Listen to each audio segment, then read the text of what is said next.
In 1960, at a small drag strip in Alton, Illinois, a driver named Chris the Greek Karamesines did something that shouldn't have been possible. He unleashed a run so violent, so incredibly fast for the era, that it didn't just break records, it terrified the people watching. Witnesses described a blast of green fire shooting from the exhaust headers, a color that didn't come from gasoline and certainly didn't come from standard racing fuel. The car accelerated with such brutal force that it seemed to defy physics, hitting speeds that wouldn't be officially recognized for years. Rumors started flying immediately. Some said he had an experimental engine, others whispered about a new tire compound, but the truth was far more dangerous. The Greek was rumored to be running hydrazine, a highly unstable rocket propellant stolen from military labs, the kind of stuff used to launch missiles, not drive cars. It was lethal, it was volatile, and if you looked at it wrong, it would explode. But it was fast, and in the 1960s, fast was the only thing that mattered. This wasn't just a one-off experiment. It was the opening shot in a war that would consume drag racing for the next decade. A war fought not on the track, but in the garages, the chemistry labs, and the hidden corners of the rulebook. This is legacy motoring, and I spend way too much time thinking about the dark arts of automotive cheating. If you're someone who loves hearing about how mechanical geniuses outsmarted billion-dollar corporations and strict rulebooks, make sure to hit the subscribe button and give this video a thumbs up if this helps you out. Here's the thing about drag racing in the 1960s. It was the Wild West. Today, the NHRA is a corporate machine with laser inspections and standardized parts. But back then, it was guys in t-shirts trying to figure out how to make a car survive a quarter-mile explosion without killing the driver.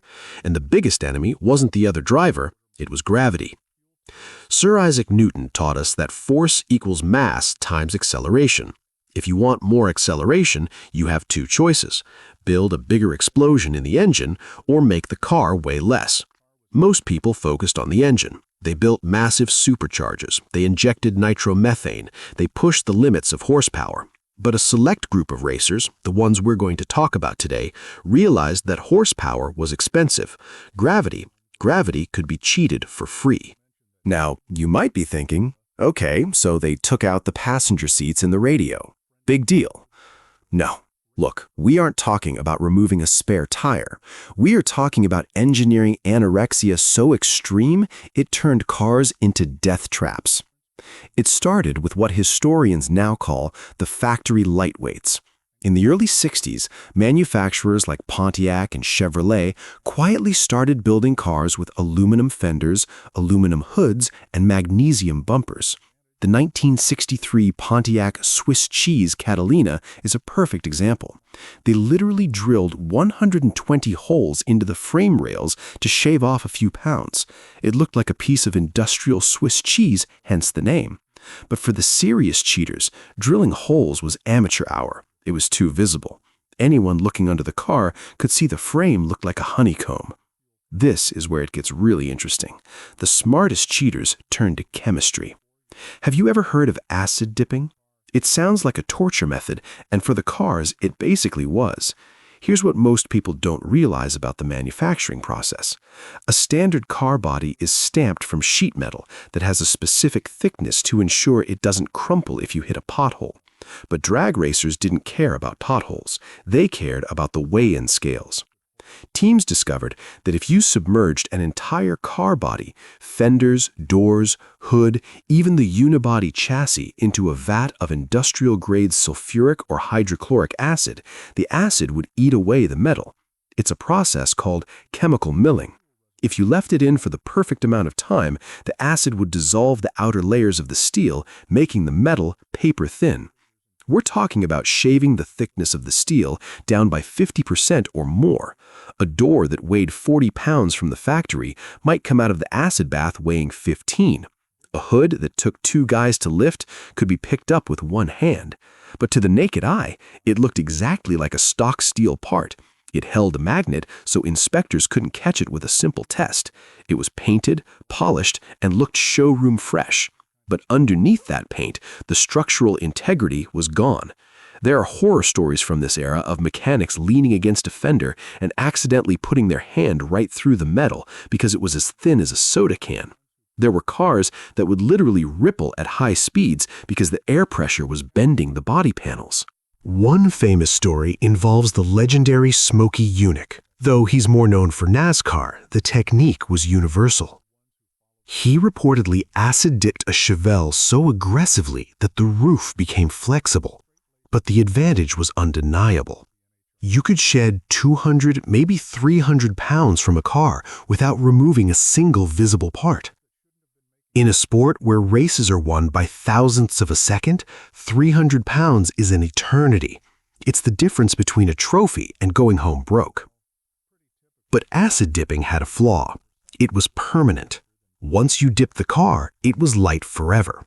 And the NHRA, realizing that cars were becoming dangerously fragile, started implementing minimum weight rules. They set a hard floor. Your car must weigh at least X pounds to compete. This should have stopped the cheating.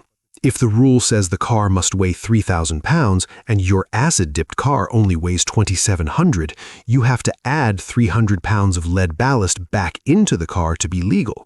So what's the point of ruining the body with acid if you just have to add the weight back? That is the logical question. But the cheaters weren't thinking logically, they were thinking creatively. They realized that the rulebook specified how much the car had to weigh, but it was very vague about when it had to weigh that much. See, a car is weighed at the tech inspection before the race, or sometimes immediately after a run. But when the car is actually tearing down the track, accelerating at 3 Gs, nobody is weighing it. The goal shifted. The new objective wasn't just make the car light. The objective became make the car heavy when the inspector is looking and light when the light turns green. This brings us to the most sophisticated, widespread, and dangerous cheating scandal in the history of the sport. It wasn't about engines and it wasn't about tires. It was about the one thing every car needed to run and the one place nobody thought to look: the fuel system. Most people think of a fuel tank as a boring metal box, but in 1964, the fuel tank became the primary weapon in an invisible war. You have to understand the scale of what we're talking about here. We aren't talking about hiding a few ounces of fuel. We're talking about hiding gallons of heavy, volatile nitromethane in places that defied explanation. The catalyst for this madness was the specific nature of the weigh-in procedure. Drivers would roll their cars onto the scales. The official would check the weight. Okay, you're 2,500 pounds. You're legal. Then the driver would go back to the pits, fuel up, and race. But what if the car on the scales already had fuel in it? Not in the main tank, but somewhere else. Imagine this. You build a car that is naturally 100 pounds underweight, illegal. But you weld a secret tank inside the heavy steel frame rails of the chassis. You fill that secret tank with 100 pounds of fuel. You roll onto the scales. The car weighs exactly the legal limit. The inspector sees a legal car. But that 100 pounds isn't lead weight bolted to the floor, it's consumable fuel. Then you go to the starting line. You connect a valve. As you race, your engine isn't just burning fuel from the main tank, it's draining that ballast fuel from the frame. By the time you cross the finish line, you've burned off the weight. You effectively raced with a lighter car than your opponent, but you passed inspection perfectly. It was brilliant. It was effective, and it was about to get completely out of control. The most common method was utilizing the chassis itself. In the 1960s, dragster frames were typically constructed from 4130 chrome moly tubing. These were hollow steel tubes welded together to form the skeleton of the car. To a normal engineer, a hollow tube is just a structural member. To a desperate drag racer, a hollow tube is a potential fuel line. Mechanics started drilling holes into the frame rails, welding caps on the ends, and linking the tubes together with internal plumbing. They effectively turned the car's skeleton into a high-pressure vascular system. They would fill the frame rails with nitromethane, adding maybe 15 or 20 pounds of liquid weight distributed perfectly along the length of the car. This was weight that didn't look like weight. It didn't sit in a tank, it sat inside the car's bones. But the real genius and the real insanity was in the roll cages. Now think about the irony of this for a second. The roll cage exists for exactly one purpose: to save your life when everything goes wrong. It is the only thing standing between a driver's skull and the pavement during a 200-mile-per-hour rollover. And yet, some teams looked at that safety device and thought, I bet I can fit 2 gallons of nitro in there. They would seal the roll bar tubing and fill the hoop directly behind the driver's head with fuel. It was an engineering marvel and a safety nightmare. You literally had a driver strapped into a bucket seat, accelerating to speeds that make vision blur, with a gallon of highly explosive, unstable rocket fuel sloshing around inside the steel pipe 3 inches from their brain. If the car flipped, the exact moment you need the roll cage to be strong, the tubing would be compromised because it was full of liquid under pressure. If the weld cracked, you were showering the driver in nitromethane, which burns with a nearly invisible flame and is almost impossible to extinguish. But the drivers didn't care. They wanted the W. Here's what most people don't realize about the psychology of this era. It wasn't just about the money.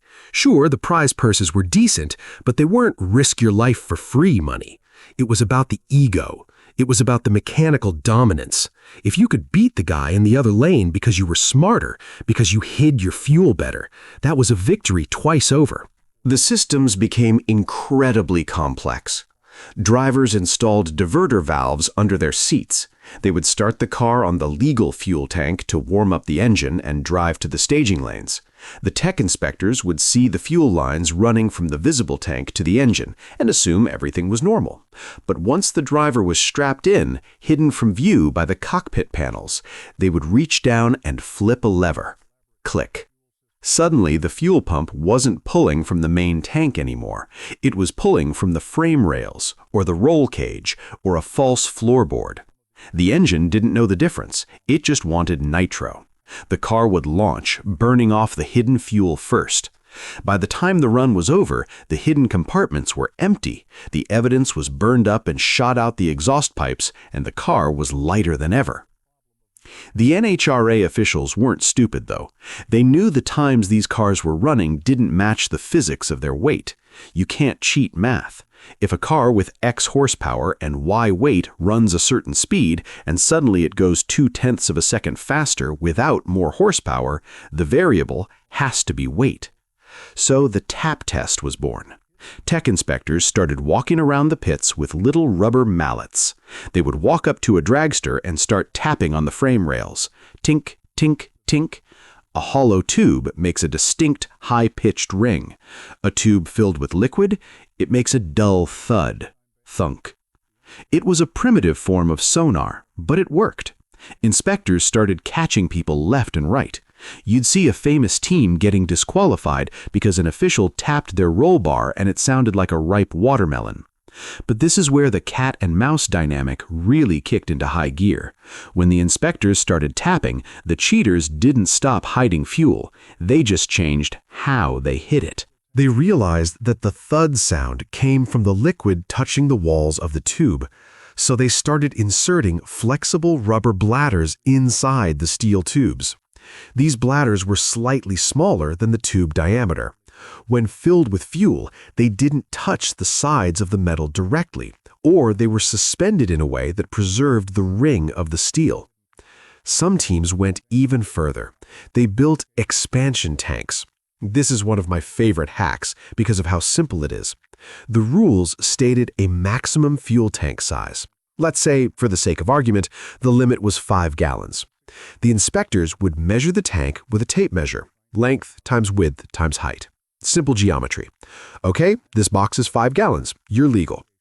But the teams built the tanks out of materials that would deform under pressure. They installed high-pressure fuel pumps that would pressurize the tank, literally ballooning the metal walls outward once the system was sealed. It was like blowing up a very rigid balloon. A tank that measured 5 gallons on the bench could hold 5.5 or 6 gallons when pressurized. It was a variable geometry fuel tank. And then there were the cool can cheats.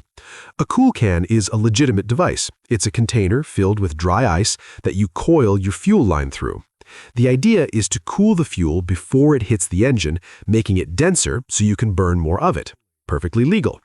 But teams started building massive cool cans, way bigger than necessary, with coils that were essentially storage tanks in disguise. They could hide half a gallon of fuel just in the cooling lines. The atmosphere in the pits during the mid-60s was toxic. The honest racers, and there were plenty of them, were furious. Imagine spending your life savings building a legitimate engine, tuning it to perfection, and losing every weekend to a guy whose car is 150 pounds lighter because his roll cage is a gas tank. Fights broke out. Accusations flew. It wasn't just a sport anymore. It was a paranoia-fueled grudge match. Drivers would protest each other constantly. Tear his car down, check his frame rails, weigh his axle. The NHRA was losing control. They were trying to police an invisible crime. Every time they wrote a new rule, the mechanics found a workaround within weeks. If the NHRA banned fuel in the frame rails, the teams put fuel in the fire extinguisher bottles. If they checked the fire extinguishers, the teams put fuel in the parachute pack. The creativity was boundless because the reward was so high, but the risk was catching up with them. In 1964, at a major event in California, a car suffered a minor collision with the guardrail. Normally, this would be a bent axle, maybe a flat tire, but this car had fuel hidden in the front crossmember, the bar that connects the front wheels. When the car hit the rail, the crossmember split. Nitromethane sprayed onto the hot headers. The resulting fireball was instantaneous. It wasn't just a fuel fire, it was a pressurized explosion. The driver survived, but it was a wake-up call. The cheating wasn't just unfair, it was turning the cars into bombs. The NHRA realized they couldn't just keep inspecting cars with rubber mallets. They needed a nuclear option. They needed to stop looking for the fuel and start controlling the container. This leads us to the turning point of the entire saga. The moment the NHRA decided that the only way to win the war was to take away the freedom of design entirely. Now, you might be thinking, just mandate a standard tank, problem solved. But in drag racing, nothing is that simple. The teams argued that a standard tank wouldn't fit every chassis. They argued that it stifled innovation. They argued that the NHRA was trying to kill the sport. But the NHRA didn't blink. They were about to drop the hammer, and the resulting fallout would change drag racing forever. The NHRA called it the Fuel System Standardization Mandate, but the racers called it the death of creativity. For the first time in the sport's history, the rulebook didn't just say what you couldn't do, it dictated exactly what you had to do. The new rules were draconic. Every car in the top fuel and funny car classes was required to use a specific, certified fuel tank design. The tank had to be mounted in a highly visible location, usually right in front of the engine or on the front frame rails. It had to be made of transparent or semi-transparent material or have a clear sight glass so inspectors could visually verify the fuel level and ensure there were no false bottoms. Furthermore, the plumbing was standardized. The fuel lines had to run outside the frame rails, fully exposed. No more routing hoses through the chassis tubes. No more burying lines under the seat. Every inch of tubing that carried nitromethane had to be visible to the naked eye from 5 feet away. It was the equivalent of a police state for dragsters, and for a while, it seemed like the war was over. The tap test was retired because there was nothing left to tap. The cars showed up, the tanks were visible, the lines were clear, and the racing, theoretically, was fair. But here is where the story takes its final, most fascinating turn. You can mandate the equipment, but you cannot mandate honesty. The cheater's paradox suggests that as rules become stricter, the cheating doesn't stop, it just becomes more professional. With the crude methods like hollow frame rails banned, the mechanics who wanted to cheat had to become magicians. They moved from structural engineering to fluid dynamics. One of the last great cheats of this era involved the fuel lines themselves. The rules said the lines had to be visible. They didn't say how big the lines could be. Teams started running fuel lines that were comical in diameter, industrial hoses that looked like they belonged on a fire truck. A 10-foot run of excessively large fuel line can hold a surprising amount of liquid. It wasn't the gallons they were hiding before, but it was a few pints. And in a game of inches, a few pints mattered. Then there was the drain back trick. This was pure psychological warfare. Teams would intentionally overfill their tanks before inspection, knowing they would be told to drain some out. They rigged the drain valves to divert a portion of that drained fuel into a small pressurized accumulator hidden deep in the engine block's water jackets, spaces that were supposed to hold cooling water, not nitro. They would comply with the inspector, drain the tank to the legal level, and then release the hidden reserve back into the system once the engine fired up. It was relentless. But eventually, the war ended. It didn't end because the NHRA wrote the perfect rule. It ended because of something far more powerful: obsolescence. By the late 1960s and early 1970s, tire technology and clutch management began to improve exponentially. We saw the introduction of the slipper clutch, which allowed teams to manage massive amounts of horsepower without smoking the tires instantly. We saw tire compounds that stuck to the track like glue. Suddenly, the limiting factor wasn't weight anymore, it was traction. Cars were making so much power that making them lighter actually became a disadvantage. If the car was too light, the tires wouldn't bite. You needed downforce and you needed a certain amount of mass to keep the tires planted on the pavement. The fuel tank wars died out because cheating the scales stopped working. It became smarter to build a heavier, more stable car that could actually put 2,000 horsepower to the ground than to build a featherweight death trap that spun its tires for a quarter mile. The physics of the sport evolved past the need for the cheat. Don Garlits, the man who was right in the middle of all this, pivoted perfectly. He stopped worrying about hiding fuel and started worrying about aerodynamics and engine placement. In 1971, he unveiled the rear-engine dragster, a design that revolutionized the sport not by cheating the rules, but by rewriting the physics of safety and speed. The Swamp Rat 14 didn't need hidden fuel to win. It won because it was simply a superior machine. Looking back, the fuel tank wars seem almost quaint. Today, Formula One teams spend millions of dollars to gain a millisecond, and their cheating scandals involve complex fuel flow sensors and encrypted software data. Compared to that, a guy welding a gas tank into a roll cage feels like a folktale. But there is a reason we are still talking about this 60 years later. It captures the essence of what makes motorsports so compelling. It's the tension between the rulebook and the human spirit. The rulebook is black and white, rigid and cold. The human spirit, especially the racer spirit, is colorful, chaotic, and desperate to win at any cost. These mechanics weren't villains. They were innovators working under constraints. They looked at a metal tube and saw a fuel line. They looked at a rule and saw a riddle. They were wrong, dangerous, and unfair, but my God, were they creative. The legacy of this era is written in every rule book of every racing series on Earth.